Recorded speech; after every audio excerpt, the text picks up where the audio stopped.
I was just saying to the panelists as they were arriving that, you know, we've done the punk and then the post-punk, and is this the post-punk? But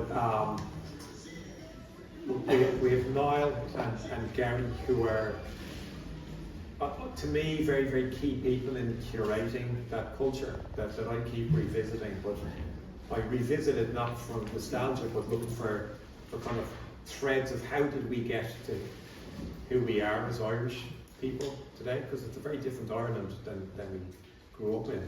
And I credit a lot of it to people like Gary and Niall. My dad's 93, and I showed him the book, the Labels book, recently that you did, and it took him back to his childhood in 1940s rural Ireland, and to how important design was, even like simple stuff like cola bottles or minerals, as they were when I was growing up. But before we get into what you do with the publishing, Niall, where did music become something more than I listen to records and then I go and do something else? Where did it become deeply embedded for you? I don't know if there's. I mean, I was music nut from the very beginning. You know, once I discovered music as a, you know, so my first obsession was Madness. So I'm that little.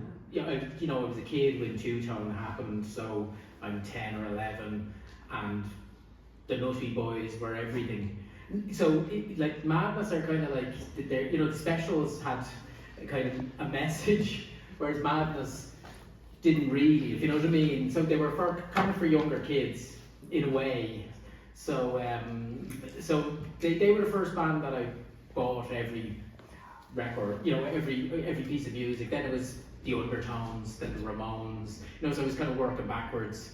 But yeah, so I was kind of, so we were, I was alive when punk happened, but I wasn't conscious of it, if you know what I mean, until, so I do remember coming back from Mass in the car one I must have been in 82 or 83, and the radio was playing, and it was the Undertones, who would probably, they were gone at that stage. But so the radio presenter was presenting them as a kind of a, oh, remember them guys from back in the day, and that was the first that kind of clicked with me. I'd remember them, but then it was kind of like, Jesus Christ, I have to investigate this. What is this? You know, so the Undertones were kind of, they were, because they were Irish, obviously, you know, and then you kind of expand out to Stiff Little Fingers and. To be honest, you know, there was no sense. This gets back to this idea that there was no punk in the Republic, as it were, which wasn't true. You know, because I remember then, you know, we had cousins in. We were living in kind of past Rathfarnham, foothills of the Dublin Mountains, and we had cousins in Dundrum.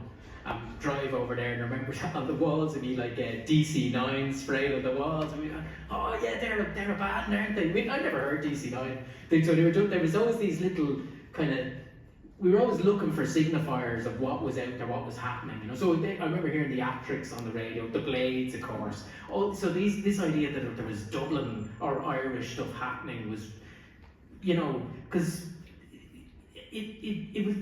there was stuff going on. I was too young to be part of it. I wasn't, you know, I wasn't going to gigs until really the mid '80s, and even then it was kind of, you know, stuff, you know, that was wasn't in pubs, you know what I mean. So so the access to music was difficult. So in a way, this sort of the idea of a mythology. And it's a bit like when you're reading the NME and you haven't heard the music, so you're just like, you went to records you'd finally track down, because you know you would listen to Peel as well, but it was like, again, I didn't have the connect the thing to the radiator thing, so it would come in and out depending on what the weather was like. So a lot of times you wouldn't hear these things, and then eventually either your friend would have it and you get a listen, which is good, because then they may have wasted their money on it if it turned out to be shite. But you know, a lot of stuff what you built up in your mind wasn't even anything like as good as when you got to hear the record. So you could never tell. You know, I love that thing about it, that you would build up this sound in your head, or you would imagine what it was from the description. And sometimes, you know, that was the whole, the anticipation was a part of you know, the need then to kind of, you know, feel this, how do you access this thing, you know what I mean? So that roots in were the key. And for me, the main route into music then was the record sleeve. So that was my, with two-tone, and well, with Madness initially, so with the stiff records obviously. So I was obsessed with the stiff. Stiff always had brilliant logos, and they always changed with each release. They were always updating their logo. Their branding was amazing, but it harked back to the 1960s, which was only 10 odd years earlier. But to me, the 60s was like a million years ago, because I remember when, you know, if you'd found a Beatles record in a shop, let's say in 1983 or 4, second hand, it'd be beaten up. It'd look like it had been totally destroyed. You wouldn't find anything mint, you know, and you'd think this is like, must be like 1,000 years old, you know, and you take it home, unplayable, and then I'm not buying any more of that shit, because it's a waste of money. It's, you know, so the 60s felt like it was a very, very, very, very, very long time ago. So punk kind of existed in my mind, but the 60s didn't. But I loved that idea of this playing with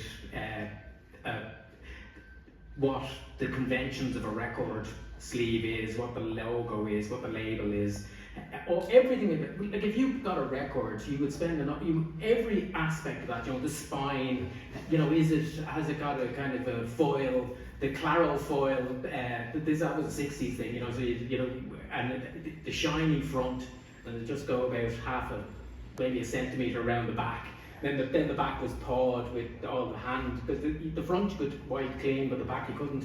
So all those sort of every signifier within the package was you know, really, really kind of heightened for me, you know. So I was just, you know, you were looking for, you know, who produced it, who was the T-boy, who did the page layout, you know, who is doing the PR, who's doing whatever. If you could get a name, if it was on a record and you liked it, then you could go, oh, you know, if I see that name on another record, I'll take a punt, you know. So that was so, like, I love all that, the form of the record, the record as an object. Now I've moved, I just buy CDs now because they're cheap, and I don't have to care about it. And I've too much vinyl, and it just becomes you know, way down. But I'm still upset. I still love vinyl as a cultural object, you know, just and all the conventions around it. And then there's people who just break the conventions, which is better again. How did you tear yourself away from looking obsessively? And we were all paper experts, because we just touched our records so often. You know, I could tell you records blindfold for how they feel coming out of the bag. When did you manage to tear yourself away from looking at the record sleeves to go to gigs, to think, I could be involved in this, not just as a consumer?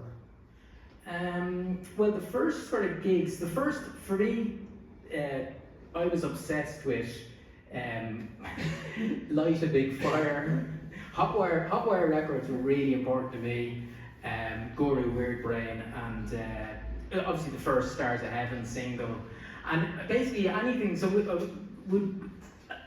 first gigs I went to, like there would be summer gigs in the bargain basement of Arnott's. Does anyone remember them? You go into Arnott's bargain basement on a Saturday afternoon, and a house would be playing or something.